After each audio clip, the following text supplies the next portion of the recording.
Online दवा बिक्री के विरोध में आज उदयपुर सहित देश भर के दवा व्यापारी सड़कों पर उतरे।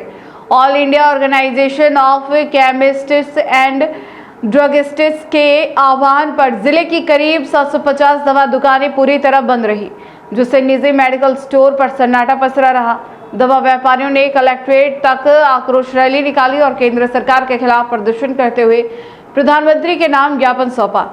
उदयपुर में बुधवार को दवा कारोबार की रफ्तार पूरी तरह थमी नजर आई। जिले भर के केमिस्ट और ड्रगिस्ट ने ऑनलाइन फार्मेसी के बढ़ते चलन के विरोध में एक दिवसीय सांकेतिक हड़ताल रखी।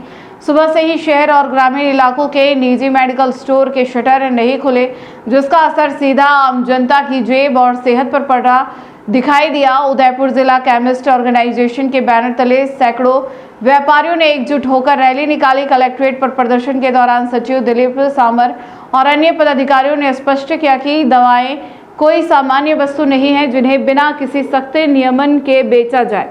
संगठन का आरोप है कि बिना डॉक्टरी निगरानी के ऑनलाइन दवा बेचना न केवल जन स्वास्थ्य के लिए बड़ा खतरा है, बल्कि यह ड्रग्स और दवाओं के दुरुपयोग को भी बढ़ावा दे रहा है। व्यापारियों ने केंद्र सरकार द्वारा लाए गए GSR 220E और GSR 817E जैसे प्रावधानों को तत्काल वापस लेने की मांग की है। उनका कहना है कि ऑनलाइन प्लेटफॉर्म्स की भारी छूट वाली नीति छोटे और लाइसेंसधारी व्यापारियों के रोजगार को खत्म कर रही है। ज्ञापन में मांग की गई है कि सरकार दवा व्यापार की मर्यादा और छोटे दुकानदारों के हितों की रक्षा करे। हड़ताल के कारण दिन भर शहर में दवाओं के लिए अफरा तफरी का माहौल रहा। जो लोग निजी स्टोर के भरोसे अस्पताल पहुंचते थे, उन्हें खाली हाथ लौटना पड़ा। हालांकि राहत की बात यह रही कि जिला प्रशासन और स्वास्थ्य विभाग ने सरकारी अस्पतालों में दवाओं की सुचारू व्यवस्था सुनिश्चित की थी। संगठन ने भी दावा किया कि आपातकालीन स्थिति के लिए कुछ जरूरी दवाओं की उपलब्धता बनाए रखी गई है, लेकिन आम मरीजों के लिए आज एक दिन चुनौतियों भरा साबित हुआ।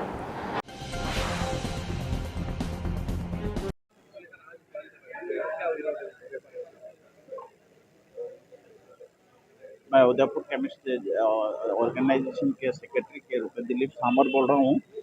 आज का हमारा बंद पूरे भारत में बंद है नारकोटिक दवाएं और नकली दवाएं के सेलिंग के विरोध में। और आगे भी अगर गवर्नमेंट नहीं सुनवाई करती इसको रोकने के लिए, तो हम आगे भी इसका लंबा खींच सकते हैं। और ताकि दूसरे अभी एक चीज़ और है कि बिना प्रिस्क्रिप्शन भी नकली दवाइयाँ आराम से मिल रही है और नारकोटिक दवाइयाँ मिल रही है। जो कोरोना के टाइम में बिना प्रिस्क्रिप्शन दवाइयाँ दे देते, उसके अगेंस्ट में भी इन्होंने एक रूल निकाला था, आप दवाई दे सकते हो। वो कंटिन्यूशन में है। अब उसी कंटिन्यूशन के अंदर आपको है ना वो जेल में भेज सकते हैं। तो इसको उस धारा को भी हम हटाने के लिए संघर्ष कर रहे हैं। हम चाहते हैं सरकार हमारी ये बात सुने और सोल्यूशन निकाले। हमने यही मांग रखी कि इसको इमीडिएट सुन के इसके ये धारा हटाई जाए और नारकोटिक की जो ऑनलाइन दवाइयाँ सप्लाई हो रही है, सस्ती दवाइयाँ सप्लाई हो रही है नारकोटिक के नाम पे, इसको बंद किया जाए। इसको वापस हम 1-2 महीने तक देखेंगे, नहीं तो हम कंटिन्यू अनइंडेफिनिट स्ट्राइक करने की कोशिश करेंगे।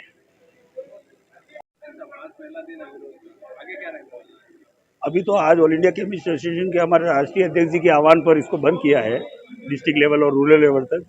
अगर सरकार के समक्ष जो ज्ञापन के माध्यम से जो हमारी बातें रखी है उसको सरकार मान लेती है और उसको संशोधित कर लेती है तो कोई दिक्कत नहीं, हमें कोई आपत्ति नहीं है। हम जो जनहित में और आम जन के हित में जो करना चाह रहे हैं उसके अगर सपोर्ट में सरकार हमको मदद करती है तो हम लोग को आगे कुछ नहीं करेंगे। और सरकार नहीं करेगी और तो हमें आगे जाकर के इसके खिलाफ हमको सरकार के विरुद्ध में भी और जो है ना नकली दवाइयों का जो रैकेट चल रहा है उसके विरुद्ध में भी हमको एक जन आंदोलन खड़ा करना पड़ेगा। वो करेंगे हम लोग।